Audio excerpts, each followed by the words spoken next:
Alam mo ba na ang 10 utos ay may hawak na mga lihim na hindi pa nasabi sa karamihan sa mga tao? Ang mga ito ay hindi lamang mga sinaunang batas na inukit sa bato. Sila ay mga banal na prinsipyo na may mga nakatagong katotohanan na maaaring magbago ng iyong buhay ngayon. Paano kung sinabi ko sa iyo na maraming tao ang hindi sinasadya na masira ang mga utos na ito bawat solong araw? Na ang tunay na kahulugan sa likuran nila ay higit pa sa itinuturo ng karamihan sa mga simbahan? Mayroong malakas, nakakagulat na mga paghahayag na nakatago sa loob ng mga batas na ito. Mga katotohanan na maaaring magbago kung paano mo nakikita ang pananampalataya, moralidad at maging ang iyong pang-araw-araw na pagpapasya. Karamihan sa mga tao ay iniisip na naiintindihan nila ang 10 utos, ngunit ang totoo na scratched lamang nila ang ibabaw. Paano kung ang mga utos na ito ay hindi lamang mga patakaran, ngunit susi sa pag-unlock ng isang mas malalim na relasyon sa Diyos? Paano kung ibunyag nila ang mga espiritual na laban na nangyayari ngayon sa iyong buhay? Mayroong isang dahilan kung bakit ang mga utos na ito ay ibinigay ng direkta ng Diyos sa bundok Sinai.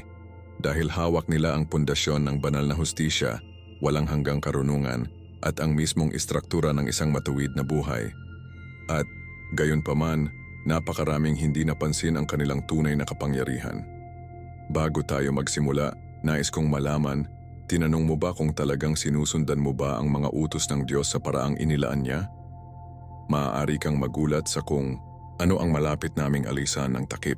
Manatili sa akin hanggang sa huli dahil ang natutunan mo ngayon ay maaaring ganap na baguhin ang iyong pag-unawa sa pananampalataya, pagsunod, at ang iyong paglalakad kasama si Hesukristo. Kung naniniwala ka sa kapangyarihan ng salita ng Diyos at nais mong lumago sa iyong pananampalataya, tiyaking mag-subscribe at i-on ang mga abiso upang hindi mo makaligtaan ang anumang malakas na paghahayag na tulad nito. At ipaalam sa akin sa mga komento na ang utos na sa palagay mo ay masisira ang mga tao nang hindi napagtanto ito, sumisid sa mga katotohanan na ito ng pagbubukas ng mata. Ang 10 utos, naka-etched sa bato, ngunit buhay sa espiritu. Bakit ang mga sinaunang batas na ito ay nananatili pa rin kahalagahan sa ating modernong mundo?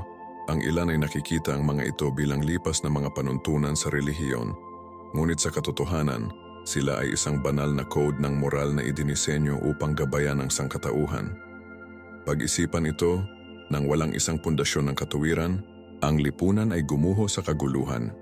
Ang 10 utos ay hindi lamang tungkol sa doktrina ng relihiyon, hinuhubog nila ang etika, hustisya at personal na integridad. Ang bawat bansa, alam man o hindi alam, ay nagtatayo ng mga legal na sistema sa mga banal na prinsipyong ito. Kapag isinulat ng Diyos ang mga utos na ito, hindi lamang siya nagpapataw ng mga patakaran, nag-aalok siya ng landas sa isang buhay na karunungan, pagkakasunod-sunod at katuparan ng espiritual. Kahit ngayon, ang mga nabubuhay sa pamamagitan ng mga tuntunin na ito ay nakakakita ng kalinawan sa paggawa ng desisyon, kapayapaan sa mga relasyon at lakas sa pananampalataya. Ang epekto ng mga utos na ito ay umabot sa kabila ng mga libro, sa kasaysayan at mga relihiyosong teksto. Tinukoy nila ang pangunahing moralidad ng tao. Gayunpaman, sa kabila ng kanilang kaugnayan, maraming tao ang hindi tinitingnan kung gaano kalalim ang naiimpluwensyang 10 utos sa pang-araw-araw na buhay. Isaalang-alang ang social media, isang puwang kung saan ang katotohanan at integridad ay madalas na kumukupas sa panlilinlang at pagsulong sa sarili. Ano ang mangyayari kapag ang mga prinsipyo ng katapatan at paggalang ay bumagsak? Dibisyon, maling impormasyon at pag-aaway ang pumalit. Ang parehong naangkop sa mga personal na relasyon. Ang isang kakulangan ng karangalan at pangako ay humahantong sa mga sirang pamilya at hindi pagkatiwalaan. Ang mga utos ay kumikilos bilang isang angkla na nagpapaalala sa sangkatauhan ng kahalagahan ng pag-ibig, katapatan at katarungan. Kahit na ang mga nagsasabing walang pananampalataya na hindi sinasadya ay sumunod sa mga alituntuning ito kapag pinili nila ang kabaitan sa kalupitan o katotohanan sa mga kasinungalingan. Bakit? Sapagkat ang mga batas na ito ay naka-embed sa tela ng ating budhe. Sinasabi sa atin ng Biblia sa Roma 2:15 na isinulat ng Diyos ang kanyang batas sa ating mga puso na nagpapatunay na ang kanyang mga utos ay hindi lamang panlabas na mga patakaran, ngunit ang mga walang hanggang katotohanan na sumasalamin sa loob ng kaluluwa.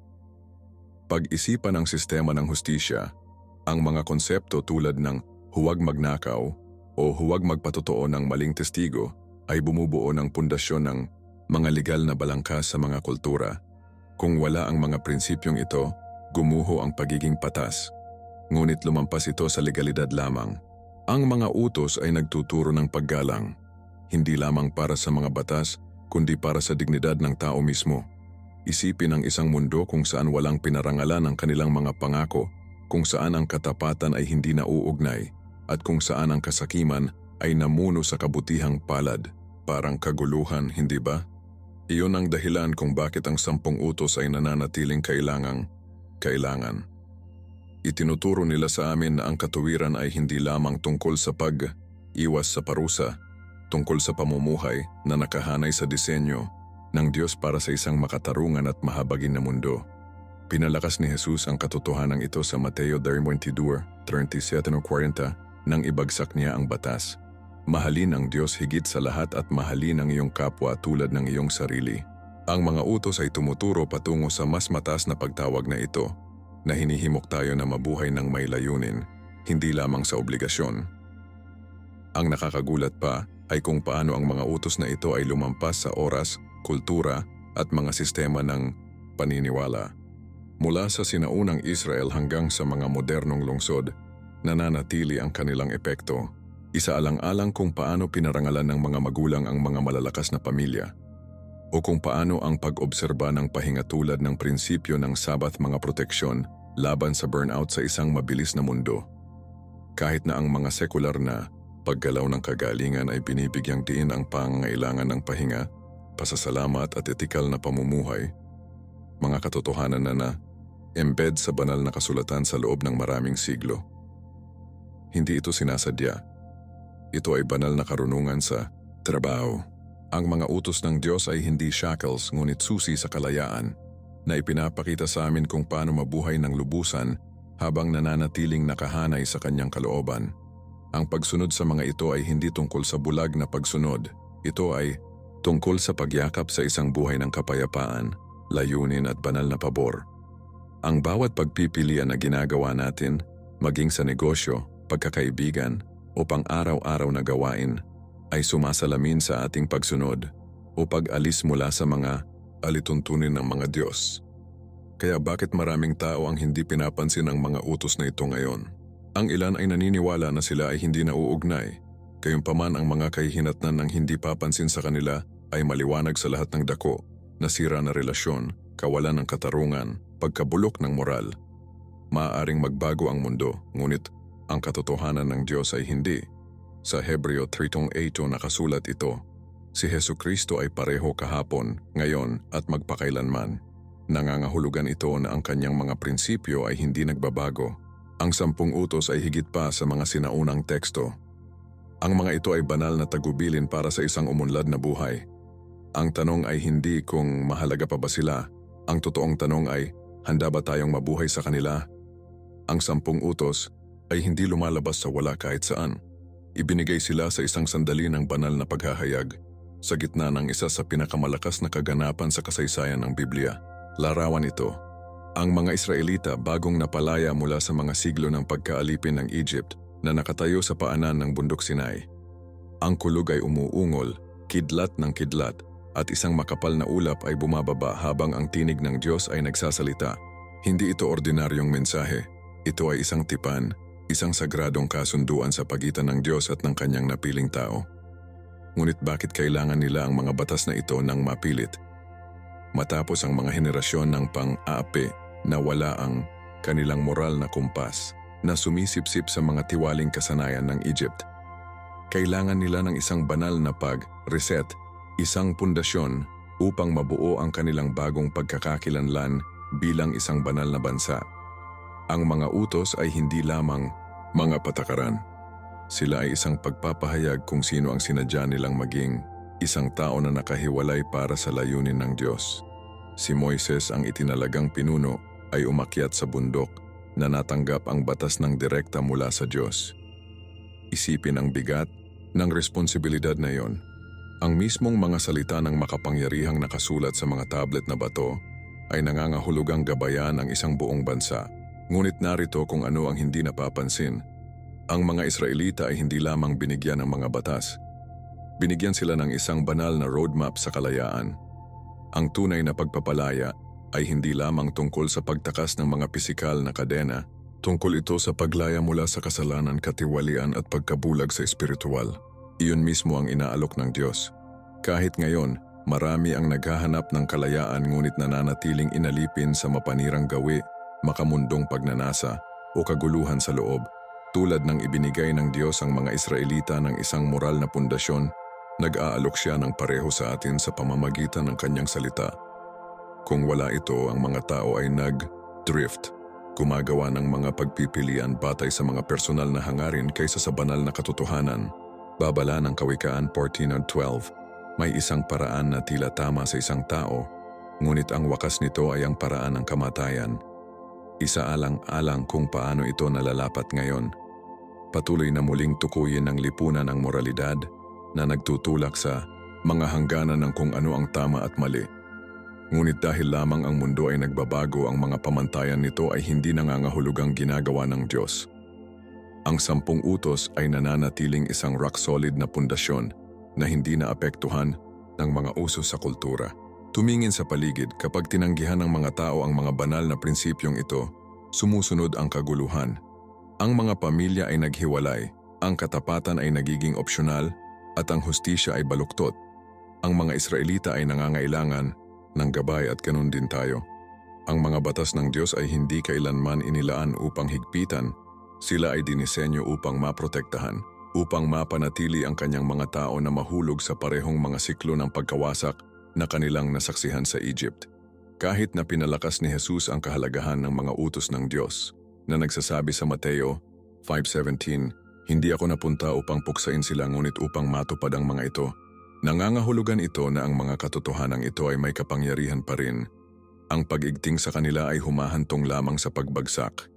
Ngunit mas malalim tayo, bakit napakahalaga na natanggap ni Moises ang mga batas na ito ng direkta mula sa Diyos? Hindi lamang ito tungkol sa pamamahala. Ito ay tungkol sa banal na relasyon. Ang mga utos ay sumasalamin sa karakter ng Diyos, ang kanyang hustisya, kabanalan at pag-ibig. Sa pamamagitan ng pagsunod sa kanila, ang mga Israelita ay hindi lamang sumunod sa mga patakaran. Inihahatid nila ang kanilang sarili sa puso ng Diyos. Pareho ito ngayon, kapag ang mga tao ay lumalakad sa katuwiran, hindi lamang sila nakakaranas ng kawastuhan sa moral, nakakaranas sila ng pagkakaroon ng Diyos. Ang 10 utos ay kumikilos bilang isang salamin na inihayag kung saan tayo nakatayo sa harap niya. Inilalantad nila ang mga lugar kung saan hinawakan ang kasalanan. Hinihimok tayo na magsisi at lumapit sa Kanya. At hindi ba yon ang pangwakas na layunin? Upang mabuhay sa paraang ang ating buhay ay sumasalamin sa ilaw ng Diyos? Ang tanong ay, handa ba tayong matanggap ang mga utos na ito na may parehong paggalang tulad ng ginawa ng mga Israelita? O tayo, tulad ng mga ito, pinapayagan ng mga pagkagambala at makamundong impluensya upang maulap ang ating pangitain? Nang bumaba si Moises mula sa bundok na nagdadala ng mga banal na batas na ito, hindi lamang siya nagdadala ng isang hanay ng mga patakaran, nagdadala siya ng mensahe ng buhay, isang tawag sa kabanalan, at ang tawag na iyon ay nag-echo pa rin ngayon. Kaya, ano ang gagawin natin dito? Ang unang utos, wala kang ibang mga Diyos sa harap ko. Exodo 20:3. Hindi lamang isang pagbabawal laban sa pagsamba sa idolo. Ito ay isang utos na itakda ng tuwid ang mga prioridad. Noong sinaunang panahon, ang mga tao ay yumuko sa mga estatwa at Diyos na gawa sa kahoy at bato. Ngunit ngayon, ang mga maling Diyos ay kumukuha ng iba't ibang anyo. Ang pera, katanyagan, tagumpay, relasyon, kahit na mga personal na ambisyon. Anumang bagay na kumukuha ng lugar ng Diyos sa ating mga puso ay nagiging isang idolo. Isipin mo ito. Gaano karaming mga tao ang gumising araw? Araw na natupok ng mga layunin sa karera, ngunit napapabayaan ang kanilang espiritual na buhay. Gaano karaming habol pagkatapos ng material na kayamanan na naniniwala na magdadala sa kanila ng kapayapaan, Gayunpaman nakakaramdam pa rin ng walang laman? Malinaw ang Biblia. Tanging ang Diyos ang tunay na masiyahan ng kaluluwa.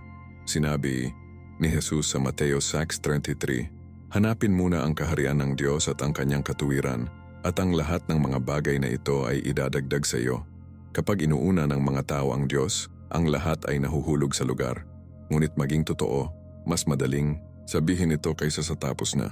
Ang mundo ay patuloy na kumukuha ng mga tao sa iba't ibang direksyon, na nag-aalok ng pansamantalang kasiyahan na tila natutupad, ngunit sa huli ay iniiwan silang pinatuyo.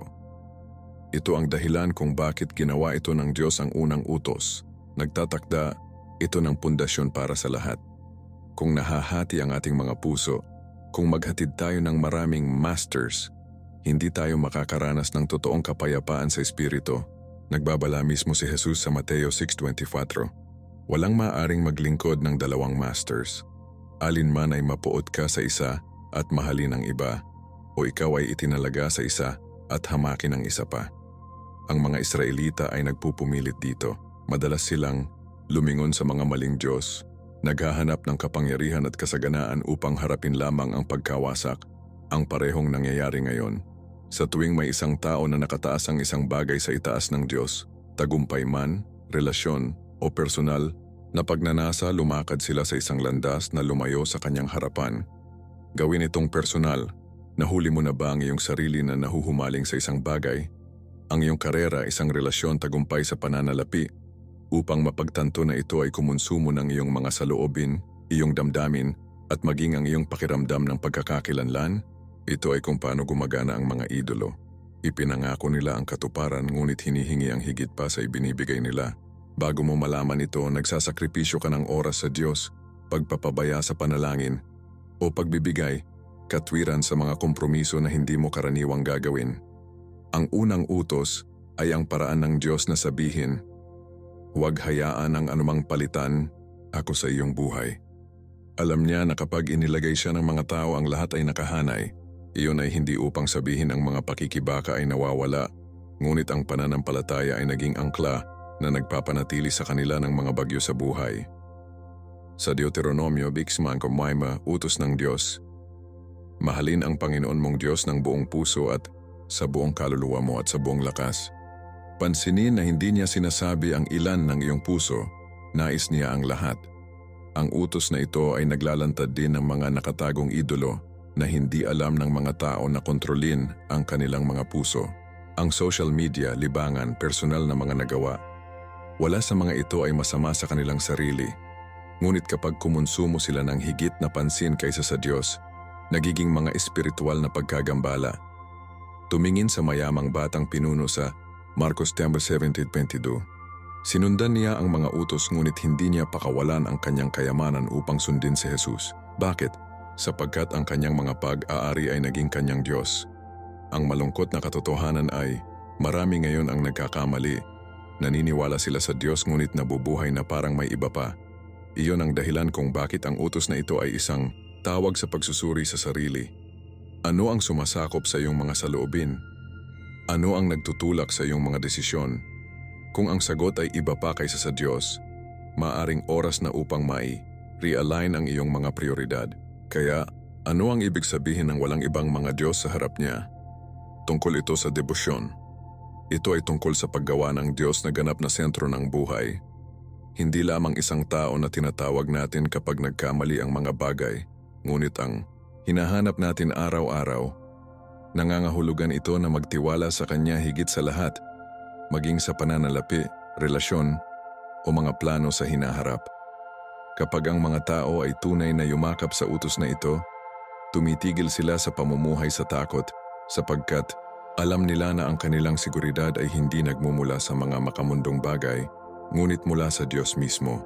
Ang unang utos ay hindi lamang panuntunan, ito ay isang paanyaya sa isang mas malalim, hindi matitinag na relasyon sa tagalikha ng universo. At kapag nangyari iyon, lahat ng iba pa ay tumatagal ng nararapat na lugar. Ang pangalawang utos, hindi ka gagawa para sa iyong sarili ng isang inukit na imahe, Exodo 24, na lampas sa mga pisikal na idolo. Noong panahon ng Biblia, ang mga tao ay gumawa ng mga estatwa ng mga Diyos na naniniwala na maaari nilang manipulahin ang banal na kapangyarihan. Ngunit ang idolatriya ay hindi lamang tungkol sa mga estatwa, ito ay tungkol sa anumang bagay na pumapalit sa Diyos sa ating mga puso. Marami ang ipinapalagay na sila ay malaya sa kasalanan na ito dahil hindi sila yumuko sa mga gintong guya. Ngunit maging matapat, ang mga idolo na idolo ay nasa lahat ng dako. Sinasamba ng mga tao ang katanyagan, tagumpay, ginhawa, maging ang kanilang sariling mga opinyon. Ang ilan ay tinatrato ang kanilang mga trabaho, relasyon o pananaw sa politika bilang pangwakas na katotohanan. Ang iba ay humuhubog sa Diyos sa kanilang sariling imahe, pagpili at pagpili ng mga bahagi ng Biblia na angkop sa kanilang mga kagustuhan habang hindi pinapansin ang natitira. Iyon ay isang mapanganib na landas. Ang Diyos ay hindi isang bagay na hinuhubog ayon sa mga personal na hangarin. Siya ay may kapangyarihan at ang kanyang katotohanan ay nananatiling hindi mababago. Ang utos na ito ay isang babala laban sa paglikha ng isang bersyon ng Diyos na umaangkop sa personal na kaginhawaan. Mas madalas itong nangyayari kaysa sa napagtanto ng mga tao.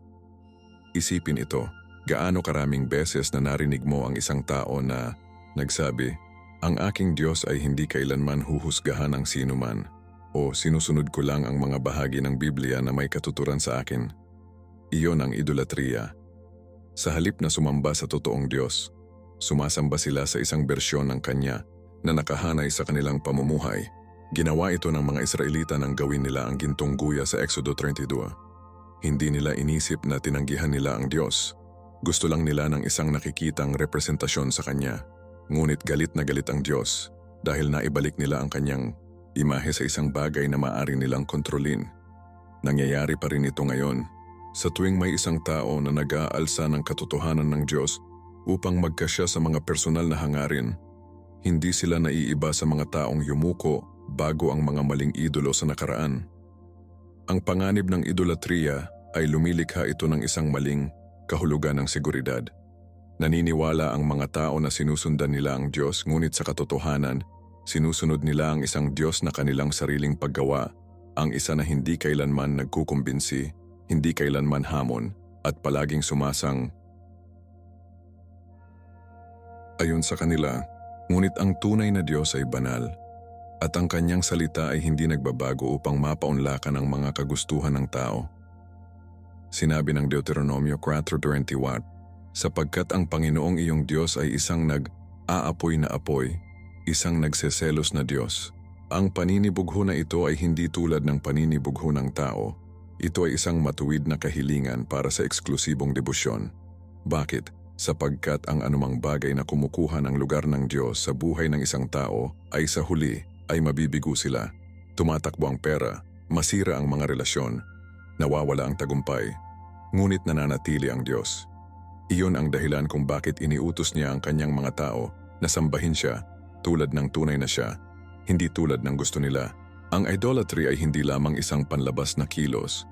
Nagsisimula ito sa puso. Ang Ezekiel 14:3 ay nagsasalita tungkol sa mga taong nag-set up ng mga idolo sa kanilang mga puso, na nangangahulugang ang idolatriya ay madalas na panloob bago ito maging panlabas. Ipinapaliwanag nito kung bakit maraming pakikibaka sa pananampalataya. Hindi nila sinasadyang inilagay ang iba pang mga bagay kaysa sa Diyos. Ang ilan ay sumasamba sa kanilang sariling kaginhawaan, pag-iwas sa mahirap na mga katotohanan sa Biblia dahil ayaw nilang baguhin. Ang iba ay sumasamba sa pag-apruba ng tao na natatakot sa pagtanggi kaysa sa takot nila na sumuway sa Diyos. Diretso itong tinalakay ni Jesus sa Mateo 6:24 na nagsasabing, "Walang maaaring maglingkod ng dalawang masters. Kung ang Diyos ay wala sa gitna, may iba pang magaganap." Iyon ang dahilan kung bakit napakahalaga ng utos na ito. Pinipilit ang mga tao na suriin kung ano ang tunay na humahawak sa kanilang buhay. Kaya, paano tayo magbabantay laban sa idolatriya? Nagsisimula ito sa pagsuko. Ang pagsamba sa Diyos ay nangangahulugang pagpapaalam sa kontrol at pagsumite sa kanyang autoridad. Nangangahulugan ito na hanapin ang kanyang katotohanan kahit na hindi komportable. Nangangahulugan ito na tumanggi na hayaan ang anumang bagay, kahit na mabubuting bagay, ay lugar sa Kanya. Ang pangalawang utos ay hindi lamang tungkol sa pag-iwas sa mga estatwa. Ito ay tungkol sa pagpapanatiling malaya ang ating mga puso sa anumang bagay na nakikipagkumpetensya sa nararapat na lugar ng Diyos. Dahil sa pagtatapos ng araw, isang trono lamang ang umiiral sa ating buhay. Ang tanong ay sino ang nakaupo dito? Ang pangatlong utos, hindi ka kukuha ng pangalan ng Panginoong iyong Diyos ng walang kabuluhan. Exodo 20:7. Madalas na hindi pagkakaunawaan. Marami ang nag-iisip na ito ay tungkol lamang sa pag-iwas sa mga parirala tulad ng "Oh my God", ngunit mas malalim ito. Ang pangalan ng Diyos ay walang kabuluhan ay nangangahulugang maling paggamit nito. Tinatrato ito ng kaswal o paglakip nito sa mga bagay na hindi niya inendorso.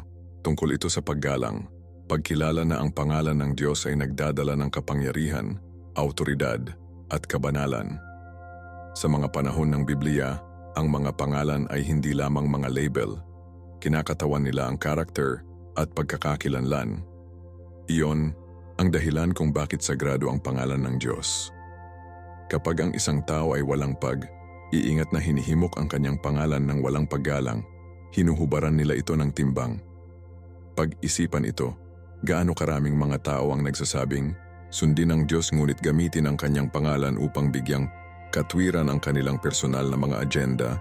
Ilan ang nanunumpa ng Diyos ngunit nabubuhay sa mga paraan na sumasalungat sa kanyang salita. Nagbabalaan ang utos na ito laban sa kiagayong pagkukunwari. Isaalang-alang kung paano ito nalalapat ngayon. Marami ang gumagamit ng pangalan ng Diyos upang manipulahin ang iba, na binabalot ang makasariling mga ambisyon sa wikang pangrelihiyon. Ang ilang mga twist na banal na kasulatan upang ipagtanggol ang kanilang mga personal na opinyon, gamit ang sinabi sa akin ng Diyos bilang isang paraan upang patahimikin ang debate. Ang iba ay hinihimok ang kanyang pangalan sa mga sandali ng galit o pagkabigo na nagsasalita ng walang pag-iisip. Ngunit ang pinaka-mapanganib na maling paggamit ng pangalan ng Diyos ay nangyayari kapag ang mga tao ay nagsasabing kumakatawan sa Kanya, ngunit kumilos sa mga paraan na ipagkanulo ang kanyang pagkatao. Tinalakay ito ni Jesus sa Mateo 7:21-23 na sinasabi na hindi lahat na tumatawag sa Kanya na Panginoon ay papasok sa kaharian, ngunit ang mga gumagawa lamang ng kalooban ng Ama. Yun ay isang malungkot na katotohanan. Ang paggamit ng pangalan ng Diyos ay hindi lamang tungkol sa mga salita, ito ay tungkol sa pamumuhay na nakahanay sa Kanyang katotohanan. Ang paggalang sa pangalan ng Diyos ay higit pa sa pag-iwas sa ilang mga parirala tungkol sa kung paano natin dinadala ang ating sarili bilang mga naniniwala. Mag-isip tungkol sa isang bata na iginagalang ang kanilang mga magulang. Hindi lamang nila maiiwasan ang pag-insulto sa kanila. Nakatira sila sa paraang nagdadala sa kanila ng karangalan. Ang parehong ay totoo para sa mga sumusunod sa Diyos. Kapag inaangkin ng mga Kristiyano ang kanyang pangalan, ngunit nabubuhay sa isang paraan na sumasalungat sa kanyang mga turo, mali ang pagpapahayag sa kanya. Ito ang dahilan kung bakit hinihimok ni Pablo ang mga mananampalataya sa Colosas 3:17. Kahit anong gawin mo, sa salita o gawa, gawin ang lahat sa pangalan ng Panginoong Hesus. Nangangahulugan ito ng mga bagay na integridad. Ang ating mga salita, kilos at maging ang ating mga saloobin ay dapat sumasalamin sa kabanalan ng Diyos na inaangkin nating maglingkod. Ang pagkuha ng kanyang pangalan ay sineseryoso, ay nangangahulugang pamumuhay sa isang paraan na nagdudulot sa kanya ng kaluwalhatian. Ngunit gawin natin ito kahit na mas malalim. Bakit ito mahalaga? Dahil ang pangalan ng Diyos ay nagdadala ng kapangyarihan. Sa Biblia, ang mga tao ay gumaling, ang mga demonyo ay pinalayas, at ang mga himala ay nangyari sa pamamagitan ng kanyang pangalan. Ang mga gawa 4:12 ay nagpapahayag, ang kaligtasan ay matatagpuan sa wala ng iba sapagkat walang ibang pangalan sa ilalim ng langit na ibinigay sa sangkatauhan kung saan dapat tayong maligtas. Hindi lamang ito tungkol sa pag-iwas sa kawalang galang, tungkol sa pagkilala na ang pangalan ng Diyos ay kumakatawan sa kanyang awtoridad. Kapag nag-abuso tayo, pinapabagsak natin ang kabuluhan nito. Ngunit kapag pinarangalan natin ito, lumakad tayo sa lakas na kasama nito. Ito ang dahilan kung bakit itinuro ni Jesus ang kanyang mga alagad na manalangin, "Hallowed be your name." Mateo 6:9. Ang kanyang pangalan ay banal at dapat itong tratuhin tulad nito. Kaya paano natin mailalapat ang utos na ito sa pang-araw na buhay? Nagsisimula ito sa kamalayan. Bago magsalita o kumilos sa pangalan ng Diyos, tanungin, pinarangalan ba ito? Sinasalamin ba nito ang kanyang katotohanan? Tama ba ang kinatawan ko sa kanya? Kung hindi, oras na upang i-pause at realign. Ang paggalang sa pangalan ng Diyos ay hindi lamang tungkol sa pag-iwas sa maling paggamit nito. Ito ay tungkol sa pagdala nito ng may paggalang sa lahat ng ating ginagawa. Dahil sa pagtatapos ng araw, kung dinala natin ang kanyang pangalan, dapat tayong mabuhay sa paraang nagpapatunay dito. Ang ika-4 na utos na lalahanin ang araw ng Sabado upang panatilihin itong banal. Exodo 28. Ito ay isa sa mga hindi napapansin ngunit malalim na nagbabago ng mga utos. Sa isang mundo na niluluwalhati ang pagmamadali at patuloy na pagiging produktibo, ang pahinga ay madalas na nakikita bilang isang kahinaan. Ngunit inutusan ng Diyos ang kanyang mga tao na magpahinga, hindi bilang isang pagpipilian, ngunit bilang isang pangangailangan. Bakit? Sapagkat ang pahinga ay hindi lamang tungkol sa pisikal na pagbawi. Ito ay tungkol sa espiritual na pag-renew.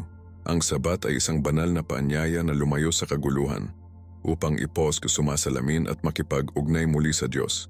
Kapag nagpabaya ang mga tao, hindi lamang nila maubos ang kanilang mga katawan. Alisin nila ang kanilang mga kaluluwa. Iyon ang dahilan kung bakit napakaraming pakiramdam na nasusunog, nababahala at nakadisconnect mula sa kanilang pananampalataya. Itinulak ng mundo ang isang mindset ng patuloy na pagsusumikap, ngunit tinawag ng Diyos ang kanyang mga tao na magtiwala sa Kanya ng sapat upang ihinto, huminga at tumuon sa kung ano ang tunay na mahalaga. Ang Sabat ay hindi lamang tungkol sa pag-alis ng isang araw. Ito ay tungkol sa pagtatalaga ng oras sa Diyos. Tumingin sa pattern na itinakda ng Diyos mula sa simula.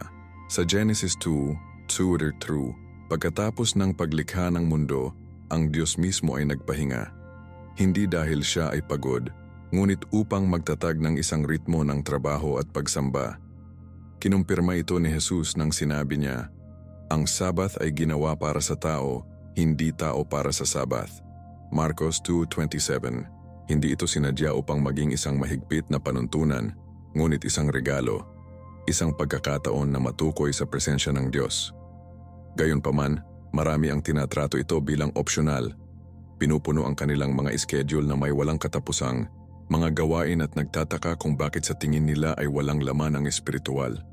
Ang totoo, kapag inuuna ng mga tao ang lahat maliban sa Diyos, tinatapos nila ang pagkakakonekta, bigo at hindi mapakali. Ang Sabat ay paraan ng Diyos na sabihin, pabagal at alalahanin kung sino ang nagpapanatili sa iyo. Pag-isipan kung paano kakaiba ang buhay kung ang mga tao ay tunay na yumakap sa utos na ito. Sa halip na tumakbo ng walang laman, magpapatakbo sila mula sa isang lugar ng kapayapaan. Sa halip na patuloy na nagsusumikap, matutunan nilang magtiwala na ang Diyos ay nasa kontrol. Kailangang malaman ng mga Israelita ang araling ito. Kapag ibinigay ng Diyos si Mana sa ilang, inutusan niya sila na magtipon ng sapat sa loob ng 6 na araw. Dahil sa ika-7, walang magiging Exodo 30:26. Ito ay isang pagsubok ng pananampalataya. Magtiwala ba sila na ibibigay ng Diyos kahit na tumigil sila sa pagtatrabaho? Marami ang hindi pinansin ang utos at sinubukan na magtipon ng higit pa upang mahanap lamang ang kanilang mga pagsisikap na nasayang. Ang aralin ay nananatiling totoo ngayon. Kapag ang mga tao ay nagtatrabaho ng walang pahinga, patuloy na hinahabol ang seguridad, napalampas nila ang mas malalim na seguridad na nagmumula sa pagtitiwala sa Diyos. Hinahamon din ng utos na ito ang mga modernong pagkagambala. Ang Sabat ay hindi lamang tungkol sa pagtigil sa trabaho. Ito ay tungkol sa pagiging sinasadya sa pagsamba. Nangangahulugan ito na lumayo sa ingay kung ito ay social media, walang katapusang mga abiso o ang presyo na laging magagamit. Tungkol ito sa pagtabi ng oras upang manalangin, sumasalamin at maging nasa harapan pa rin ng Diyos. Sinabi ng awit 46:10, maging pa rin at alamin na ako ay Diyos. Gaano kadalas ang mga tao ay tunay na tumitigil at hayaan ang katotohanan na lumubog? Marami ang nagsasabing wala silang oras para sa Diyos, mayroon pa silang oras para sa libangan, trabaho at pakikisalamuha. Ang Sabath ay isang tseke sa puso, isang paalala na magtanong, ano ang tunay na oras at pansin ko? Kaya, ano ang hitsura ng pagpapanatili ng Sabath ngayon? Ito ay tungkol sa paglikha ng sagradong puwang sa isang abalang mundo. Ito ay tungkol sa pag-prioritize ng Diyos sa itaas ng mga deadline, sa itaas ng mga pagkagambala, higit sa mga personal na ambisyon. Kung ang pagtabi ng oras para sa panalangin, pagtitipon sa mga kapwa mananampalataya, o simpleng pagpahinga sa kanyang harapan, ang layunin ay pareho, upang parangalan ang Diyos sa pamamagitan ng pagtitiwala na siya ay sapat na, dahil sa pagtatapos ng araw, ang tunay na kapayapaan ay hindi matatagpuan sa pagkamit ng higit pa. Natagpuan na alam na ang Diyos ay nasa kontrol na. Ang ikalimang utos, igalang ang iyong ama at ang iyong ina. Exodo 20:12, hindi lamang tungkol sa paggalang sa mga magulang. Ito ay tungkol sa pag-unawa sa pundasyon ng awtoridad at pamana. Sa mundo ngayon, kung saan ang kalayaan ay niluwalhati at ang paghihimagsik ay madalas na ipinagdiriwang, ang ideya ng paggalang sa mga magulang ay tila hindi napapanahon.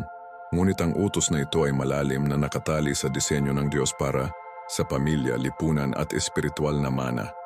Ang paggalang sa mga magulang ay hindi lamang tungkol sa pagsunod. Tungkol ito sa pagkilala sa karunungan, sakripisyo at papel na ginagampanan nila sa paghubog ng buhay. Kapag nasira ang mga istruktura ng pamilya, ganon din ang lipunan. Ito ang dahilan kung bakit hindi sinasabi ng utos na parangalan sila kung perpekto sila. Sinasabi lamang na parangalan sila. Bakit? Dahil sa pamamagitan ng paggalang sa awtoridad, sa lupa natututo ng mga tao na parangalan ang banal na awtoridad. Kung ang isang tao ay nagpupumilit na igalang ang kanilang mga magulang, paano sila ganap na isusumite sa Diyos? Ngunit ano ang tungkol sa mahirap na mga magulang? Kumusta naman ang mga nagkamali? Sino ang maaring hindi nabuhay sa kanilang papel? Ang utos na ito ay hindi nangangahulugang walang taros na pagtanggap ng pagkamaltrato. Nangangahulugan ito ng pagpapanatili ng isang puso ng paggalang. Kahit na nagtatakda ng mga hangganan, ang kapatawaran ay hindi nangangahulugang nakakalimutan. Ngunit nangangahulugan ito na ilabas ang kapaitan. Si Jesus mismo ang nagpakita nito nang manalangin siya para sa mga nag-uusig sa kanya. Lucas 23:34. Ang paggalang sa mga magulang ay nangangahulugang makita ang mga ito sa pamamagitan ng mga mata ng Diyos. Hindi bilang perpektong nilalang, ngunit bilang mga individual na hinuhubog ng kanilang sariling mga pakikibaka.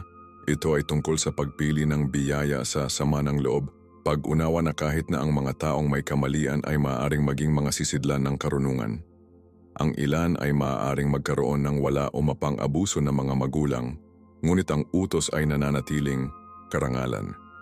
Iyon ay maaaring mga hulugan ng pagdarasal para sa kanila, pagtanggi na hawakan ng sama ng loob, o simpleng pagkilala sa papel na ginagampanan nila sa pagkakaroon ng isang tao.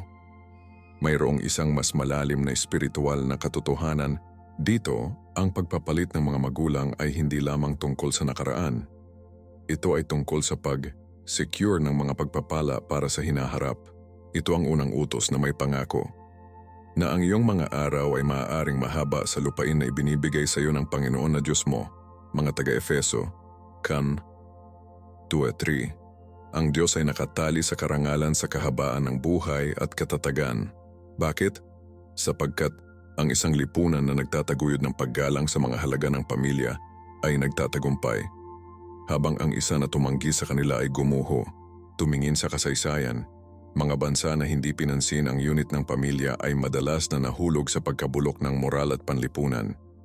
Ang mga pamilya ang unang lugar kung saan natututo ang mga tao sa disiplina, pag-ibig at responsibilidad.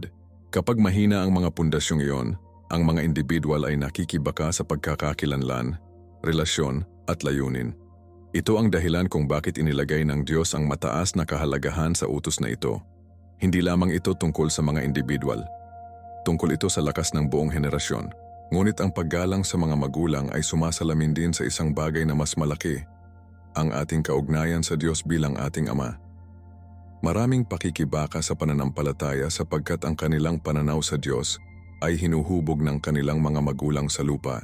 Kung ang isang tao ay lumaki sa isang bahay na walang pag-ibig o gabay, maaari nilang mahihirapan na magtiwala sa isang mapagmahal na Ama. Ngunit ang Diyos ay hindi tulad ng mga kamalian na magulang ng tao. Siya ay perpekto sa pag-ibig, karunungan at pagkakaloob. Tinitiyak ng awit 27:10, kahit natalikuran ako ng aking ama at ina, tatanggapin ako ng Panginoon.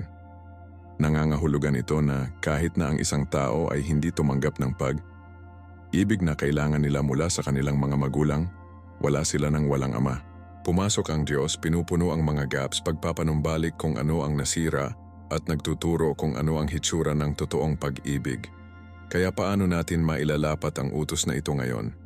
Sa pamamagitan ng pagpili na parangalan, hindi lamang sa pamamagitan ng mga salita, ngunit sa pamamagitan ng mga aksyon. Nangangahulugan ito ng pagpapahayag ng pasasalamat, paghanap ng pagkakasundo kung posible, at pagpasa ng mga halaga ng pananampalataya at paggalang sa susunod na henerasyon. Nangangahulugan ito na kilalanin na ang karangalan ay hindi tungkol sa nararapat sa mga magulang, tungkol sa utos ng Diyos. At sa pagpili ng pagsunod, ang mga tao ay sumakay sa pagpapala ng isang buhay na nakaugat sa paggalang, pamana at banal na pabor. Ang ika-6 na utos, hindi ka mapatay, Exodo 21:13. Diretso, ngunit ang kahulugan nito ay tumatakbo ng mas malalim kaysa sa napagtanto. Marami ang tumitingin sa utos na ito at iniisip, hindi ko pinatay ang sinuman kaya hindi ito nalalapat sa akin. Ngunit muling tinukoy ni Jesus ang pagpatay sa Mateo 21:22 na nagtuturo na kahit na ang galit laban sa isang tao ay isang paglabag sa utos na ito. Tama iyon. Hatred, sama ng loob, at sama ng loob ay mga espiritual na anyo ng pagpatay. Bakit? Dahil lason nila ang puso, sirain ang mga relasyon, at hiwalay na mga tao sa harapan ng Diyos. Pag-isipan kung gaano karaming mga buhay ang nasira, hindi sa pamamagitan ng pisikal na karahasan, ngunit sa pamamagitan ng mga salitang sinasalita sa galit, pagkakanulo at hindi mapigilan na kapaitan. Nagbabala ang Biblia sa Kawikaan 18:21. Ang dila ay may kapangyarihan ng buhay at kamatayan. Ang pagpatay ay nagsisimula sa puso ng matagal bago ito magpakita sa pagkilos. Ngunit mas malalim tayo. Bakit napakahalaga ng utos na ito? Sapagkat sagrado ang buhay. Ang bawat tao ay ginawa sa imahe ng Diyos, Genesis 1:27, na nangangahulugang ang bawat buhay ay nagdadala ng banal na halaga. Kapag may nakakasama sa isa pa, pisikal, emosyonal o espiritual, inaatake nila ang mismong imahe ng Diyos. Ito ang dahilan kung bakit tinawag ni Jesus ang kanyang mga tagasunod na mahalin kahit ang kanilang mga kaaway. Lucas 6:27, hindi ito tungkol sa pag-iwas sa maling paggawa, ngunit tungkol sa pagtanggi na hayaang mag-ugat ang puot. Tingnan sina Cain at Abel. Ang paninibugho ni Cain ay humantong sa pagpatay, ngunit ang tunay na issue ay nagsimula sa kanyang puso. Genesis 4:6-7. Binalaan siya ng Diyos na ang kasalanan ay crouching sa pintuan, naghihintay na ubusin siya. Ang parehong nangyayari ngayon. Kapag pinapayagan ng mga tao ang galit, inggit o hindi pagpapatawad sa fester, sa kalaunan ay humahantong ito sa pagkawasak sa pamamagitan ng mga nasirang relasyon, nasira ang mga reputasyon o kahit na pinsala sa sarili. Ang utos na ito ay nakikipag-usap din sa kultura ng karahasan sa mundo ngayon. Tumingin sa libangan, ang mga oras ng musika at mga video ay madalas na niluluwalhati ang pagsalakay. Ang paggawa ng karahasan ay tila normal. Ngunit ang pamantayan ng Diyos ay hindi nagbago. Tinawag niya ang kanyang mga tao na maging mga tagapamayapa. Hindi nag-aambag sa isang kultura na nagpapahiwatig ng pagpatay. Pag-isipan kung gaano karaming dibisyon ang umiiral sa lipunan ngayon, pang-buhay na poot, tensyon sa lahi, mga salungatan sa lipunan. Ang mga tao ay maaaring hindi pisikal na pag-atake sa bawat isa, ngunit ang pandiwang at emosyonal na pinsala ay tunay na totoo. Ito ang dahilan kung bakit binigyang diin ni Jesus ang kapatawaran. Alam niya na ang paghawak sa galit ay humahantong sa isang siklo ng pagkawasak. Mga utos ng Kolosas 3:30, patawarin mo na pinatawad ka ng Panginoon. Kapag ang mga tao ay tumanggi na magpatawad, pinalad nila ang kanilang sarili sa mismong bagay na nasaktan sila. Ang totoong kalayaan ay nagmula sa pagpapakawala ng pasanin na iyon sa Diyos. Ngunit may isa pang layer sa utos na ito, pagsira sa sarili. Maraming nakakasama sa kanilang sarili sa pamamagitan ng mapanirang gawi, pagkagumon, at walang ingat na mga pagpapasya. Ang ilan ay nakikibaka rin sa mga saloobin ng pagtatapos ng kanilang sariling buhay na naniniwala na wala silang halaga.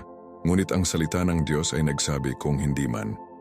Ang awit 139:14 ay nagpapahayag, natatakot ako at kamangha, manghang ginawa.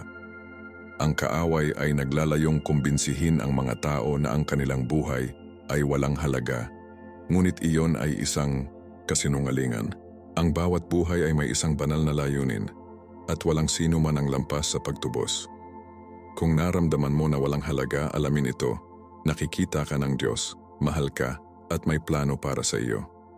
Ang pag-aalaga ng sarili, pisikal, mental at espiritual ay bahagi din ng paggalang sa utos na ito. Kaya, paano natin tunay na mabubuhay ang utos na ito? Sa pamamagitan ng pagpili ng buhay sa bawat kahulugan, sa pamamagitan ng pagtanggi na hayaang mag-ugat ang galit, sa pamamagitan ng pagpapahalaga sa iba kahit mahirap, sa pamamagitan ng pagsasalita ng mga salitang nagpapagaling sa halip na sirain, sa pamamagitan ng paghanap ng kapayapaan sa halip na tunggalian, at ang pinakamahalaga, sa pamamagitan ng pag-alala sa buhay na iyon at iba pa, ay isang sagradong regalo mula sa Diyos. Ang ika-6 na utos ay hindi lamang tungkol sa pag-iwas sa pisikal na pagpatay. Ito ay tungkol sa paglilinang ng isang puso na sumasalamin sa pag-ibig, biyaya at paggalang ng Diyos sa buhay. Ang ika-7 utos na hindi ka dapat mangalunya, Exodo 20:14, higit pa kaysa sa pisikal na pagtataksil lamang.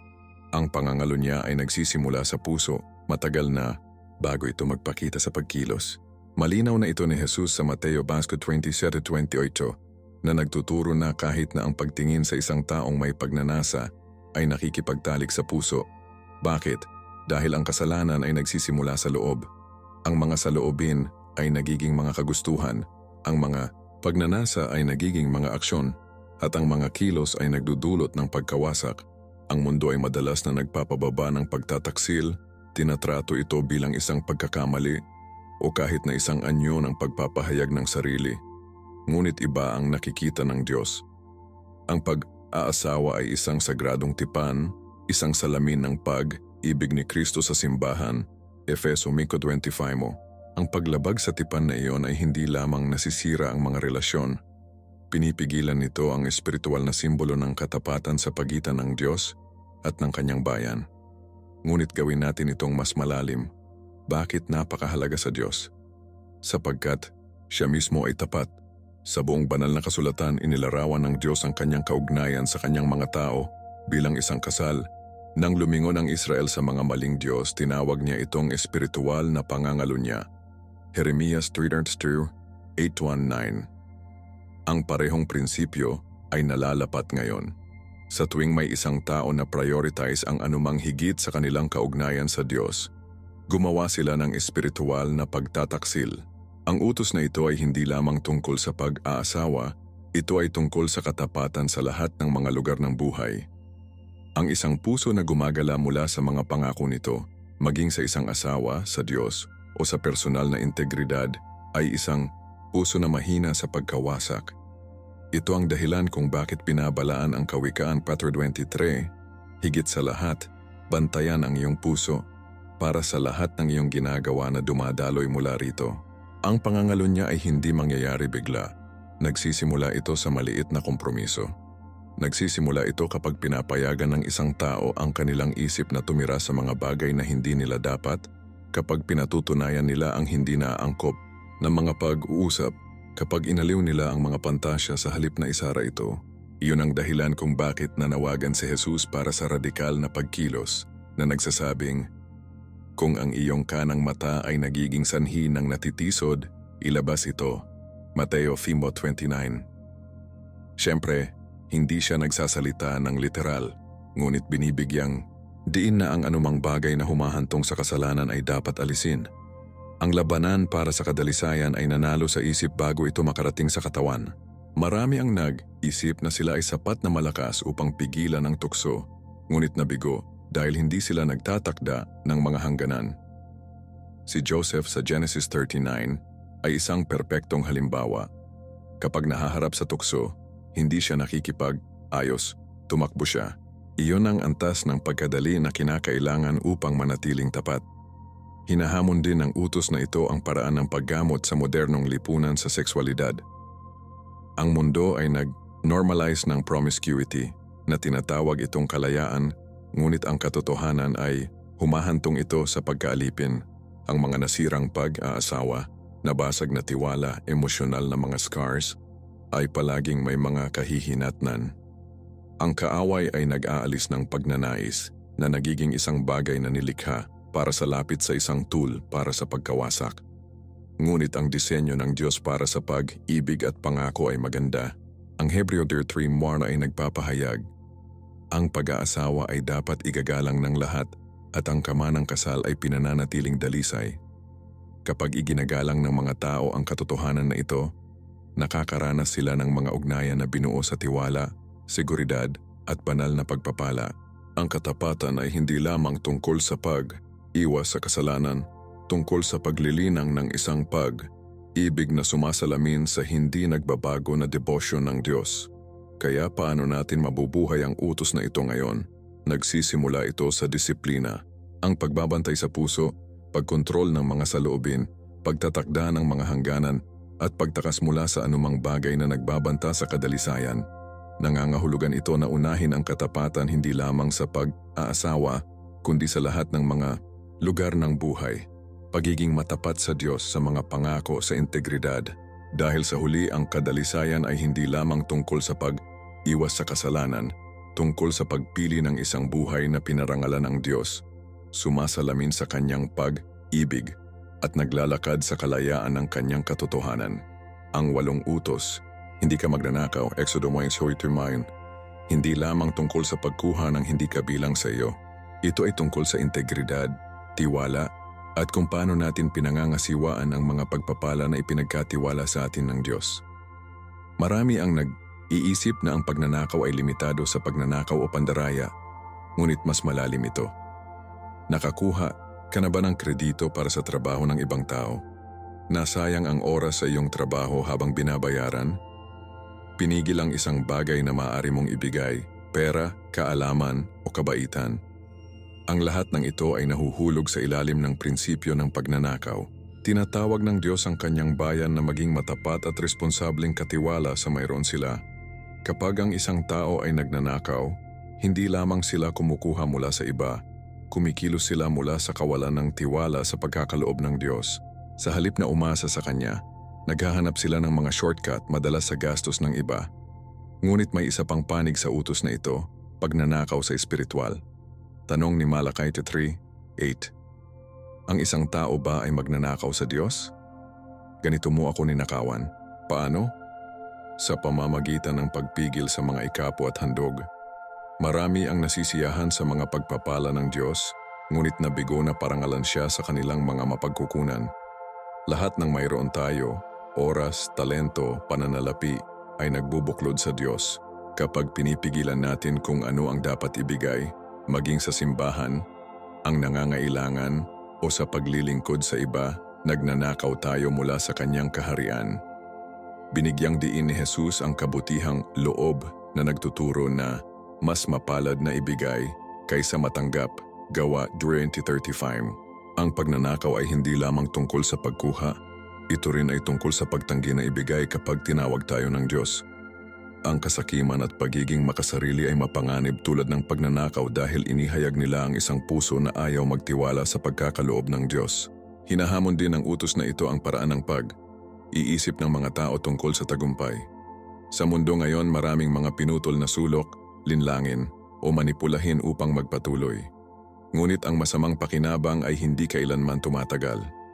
Sinasabi ng mga kawikaan 30:2, Ang mga kayamanan na hindi nakakakuha ay walang pangmatagalang halaga, ngunit ang katuwiran ay naghahatid mula sa kamatayan.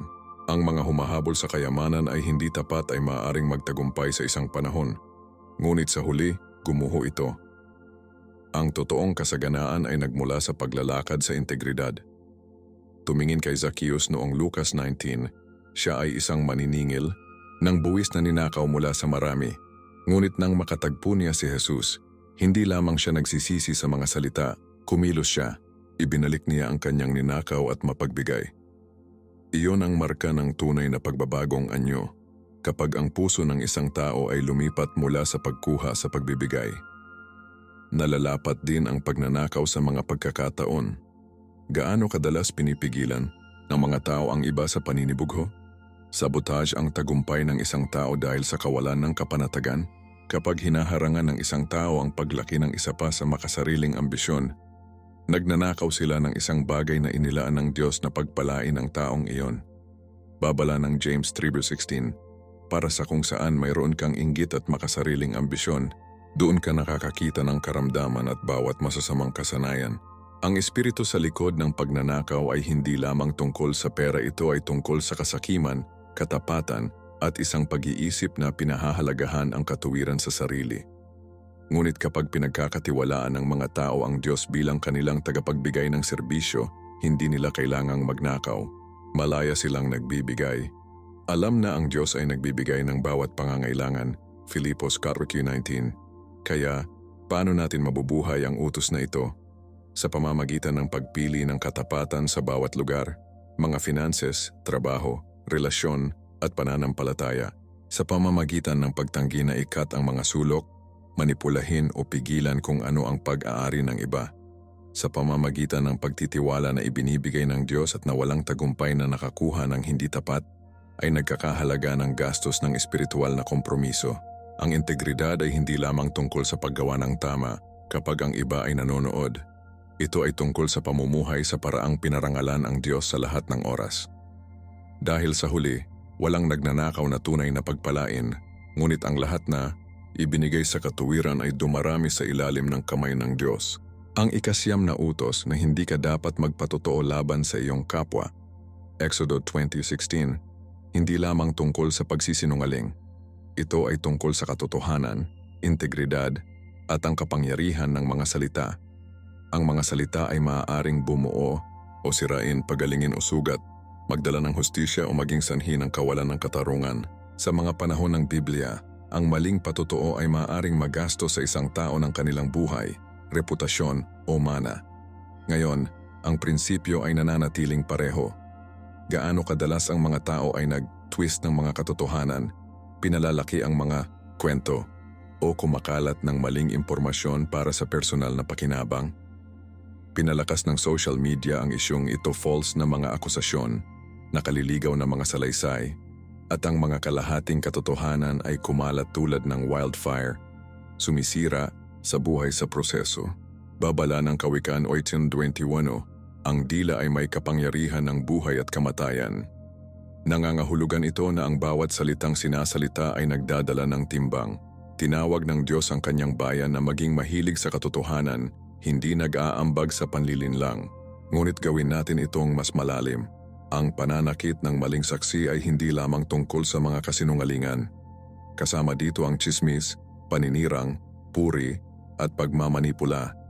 Gaano karaming mga relasyon ang nawasak ng mga alingaw-ngaw? Gaano karaming mga reputasyon ang nasira ng hindi natukoy na mga akusasyon? Inihahambing ng James 3:3 ang dila sa isang apoy na may kakayahang magtakda ng isang buong kurso ng buhay. Kailangan lamang ng isang solong salita upang maghasik ng dibisyon, hindi magtiwala o poot. Iyon ang dahilan kung bakit binigyang diin ni Jesus ang katapatan, pagtuturo sa Mateo 10:37. Hayaan ang iyong o maging o at ang iyong hindi, hindi. Kahit ano na lampas dito ay nagmula sa masasamang. Ang integridad ay hindi lamang tungkol sa pag-iwas sa mga kasinungalingan, tungkol sa pagtanggi na i-twist ang katotohanan para sa personal na kalamangan. Tinutugunan din ng utos na ito ang pagkukunwari. Marami ang nag-aangkin na sumunod sa Diyos ngunit nabubuhay ng hindi tapat. na nagtatanghal ng isang imahe na hindi sumasalamin sa kanilang tunay na pagkatao, iyon ay isang anyo ng maling saksi. Ang mga Pariseo sa panahon ni Jesus ay mga Panginoon nito. Kumilos sila ng banal ngunit puno ng katiwalian sa loob. Tinawag sila ni Jesus na pinaputi ang mga libingan. Mateo 23:27. Maganda sa labas ngunit patay sa loob. Pinahahalagahan ng Diyos ang katotohanan, hindi lamang sa mga salita kundi sa puso. Sinasabi ng awit 51:X, nais mo ang katotohanan sa panloob na pagkatao. Ang pamumuhay ng totoo ay nangangahulugang maging matapat sa sarili, kasama ang iba, at sa Diyos. Ang maling testigo ay umaabot sa kabila ng mga personal na pakikipag-ugnayan. Sinisira nito ang hustisya. Ang panunuhol, maling akusasyon, pag-twist ng mga katotohanan sa mga silid ng korte o mga lugar ng trabaho, kapag ang katotohanan ay nakompromiso, naghihirap ang hustisya. Nagbabala si Isaias 20. Sa aba sa mga tumatawag ng masamang mabuti at mabuting kasamaan. Ngayon maraming nagbibigay, katwiran sa panlilinlang para sa pampolitika, pinansyal o personal na pakinabang, na naniniwala sa mga dulo na nagbibigay, katwiran sa mga paraan. Ngunit ang pamantayan ng Diyos ay hindi magbabago. Siya ay isang Diyos ng hustisya at tinawag niya ang kanyang bayan upang ipakita ang hustisya na iyon sa kanilang mga salita at kilos. Kaya paano natin mabubuhay ang utos na ito? Sa pamamagitan ng pagsasalita ng totoo, pagtanggi sa tsismis at pag-iingat sa aming mga salita. Sa pamamagitan ng pagtiyak na ang sinasabi natin ay bumubuo sa iba kaysa sa pagpunit sa kanila. Sa pamamagitan ng pagpili ng katapatan kahit na hindi ito abala. Dahil sa huli ang Diyos ay hindi lamang nakikinig. Siya ay may pananagutan sa bawat salitang may pananagutan. Ang Mateo 12:36 ay nagpapaalala sa amin. Ang bawat isa ay kailangang magbigay ng account sa araw ng paghuhukom para sa bawat walang laman na salita na kanilang sinasalita. Iyon ang dahilan kung bakit ang pagpili ng katotohanan ay hindi lamang tamang gawin. Ito lamang ang dapat gawin. Ang ika-10 utos, hindi ka mag-iimbot, Exodo 20:17, na may mas malalim kaysa sa mga aksyon, tinutukoy nito ang puso, hindi tulad ng iba pang mga utos na nakatuon sa panlabas na pag-uugali. Ang isang ito ay target ang mga panloob na pagnanasa. Ang pag-iimbot ay hindi lamang nais kung ano ang mayroon ng ibang tao. Pinapayagan nito ang pagnanais na ubusin ang puso na humahantong sa kawalang kasiyahan, paninibugho at kahit na kasalanan. Maraming maliit ang kapangyarihan ng hindi napigilan ng mga pagnanasa, ngunit ang Biblia ay nagbabala sa Santiago 1:15, ang pagnanais na iyon, kapag ipinanganak ito sa kasalanan, ay humantong sa kamatayan. Ang pag-iimbot ay hindi nakakapinsala. Ito ay mga relasyon sa lason, fuel sama ng loob, at distansya ang mga tao sa Diyos. Bakit? Sapagkat inilipat nito ang pagtuon sa pasasalamat at tiwala sa pagkakaloob ng Diyos sa isang pagkahumaling sa kung ano ang kakulangan natin. Ngunit hayaan itong mas malalim. Ang pag-iingat ay hindi lamang tungkol sa mga material na bagay. Maaari itong maging tungkol sa katayuan, relasyon, impluensya, o kahit na mga espiritual na regalo ng ibang tao. Gaano kadalas ihahambing ng mga tao ang kanilang buhay sa iba, nakakaramdam ng mas mababa o hindi nasisiyahan. Pinapalakas ng social media ang pakikibaka na ito na patuloy na nagpapakita ng mga curated na bersyon ng tagumpay at kaligayahan. Ngunit ang paghahambing ay isang bitag. Kapag ang mga tao ay nakatuon sa kung ano ang wala sila, nabigo silang pinahahalagahan ang ibinigay sa kanila ng Diyos. Iyon ang dahilan kung bakit sinabi ni Pablo sa Filipos 4:11-12, natutunan kong maging kontento kahit anong kalagayan. Ang kasiyahan ay hindi tungkol sa pagkakaroon ng lahat, tungkol sa pagtitiwala na ibinigay ng Diyos kung ano ang kinakailangan sa bawat panahon.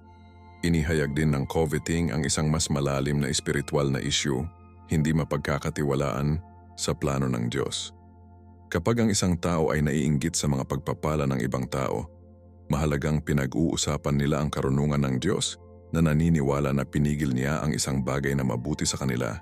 Ito ang ugat ng panlilinlang ni Satanas sa Hardin ng Eden. Kinumbinsi niya si Eva na ang Diyos ay nag-iingat ng isang bagay mula sa kanya, na humahantong sa kanya na hinahangad kung ano ang hindi ibig sabihin para sa kanya. Genesis 33:4-6. Ang parehong nangyayari ngayon.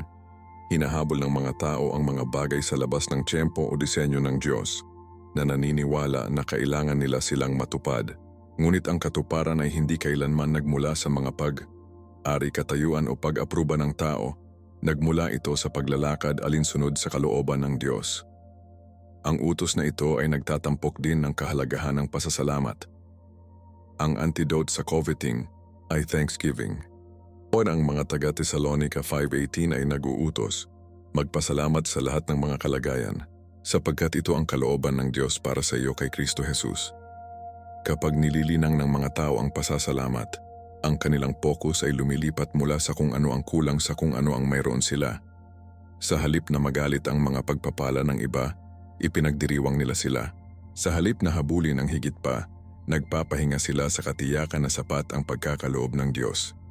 Itinuro ito ni Jesus sa Mateo 23. Hanapin muna ang kaharian ng Diyos at ang lahat ng mga bagay na ito ay idadagdag sa iyo. Ang susi sa pagtanggap ay hindi mainggit, nagtitiwala ito. Kaya paano tayo magbabantay laban sa pag-iimbot? Sa pamamagitan ng pag-aayos ng ating mga mata kay Jesus, hindi sa kung ano ang mayroon. Sa pamamagitan ng pagpili ng kasiyahan sa paghahambing, pasasalamat sa paninibugho, at tiwala sa pagkabalisa. Sapagkat sa pagtatapos ng araw, alam ng Diyos kung ano mismo ang kailangan ng bawat tao, at ang kanyang plano ay palaging mas mahusay kaysa sa anumang nais ng inggit.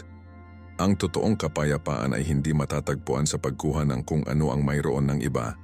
Natagpuan ito sa pag-alam na ang ibinigay ng Diyos ay higit pa sa sapat. Ngayon na nakita mo ang mga nakatagong katotohanan sa likod ng 10 utos, ang isang tanong ay nananatili. Tunay na nabubuhay ka ba sa kanila? Ang mga ito ay hindi lamang mga sinaunang patakaran. Ang mga ito ay plano ng Diyos para sa isang buhay na pananampalataya, integridad at banal na pagpapala. Ngunit narito ang tunay na hamon. Ang pag-alam ng mga utos ay isang bagay, ang paglalapat sa kanila ay isa pa. Alin sa mga utos na ito ang pinaka nagsalita sa iyo? Alin ang gumawa sa iyo na muling pag-isipan ang iyong pang-araw, araw na mga pagpipilian? I-drop ang iyong mga saloobin sa mga komento. Nais kong marinig mula sa iyo. At kung ang video na ito ay nakatulong sa iyo na makita ang 10 utos sa isang bagong paraan, tiyaking gusto, magbahagi at mag-subscribe upang hindi mo makaligtaan ang mas malakas na mga paghahayag na magpapalakas sa iyong paglalakad sa Diyos. Bago ka pumunta, tingnan ang susunod na video sa iyong screen, isa pang pagtuturo sa pagbubukas ng mata na mas malalim ang iyong pananampalataya. Hanggang sa susunod na oras, manatiling malakas sa salita at pagpalain ka ng Diyos ng sagana. Ito si Marco at makikita kita sa susunod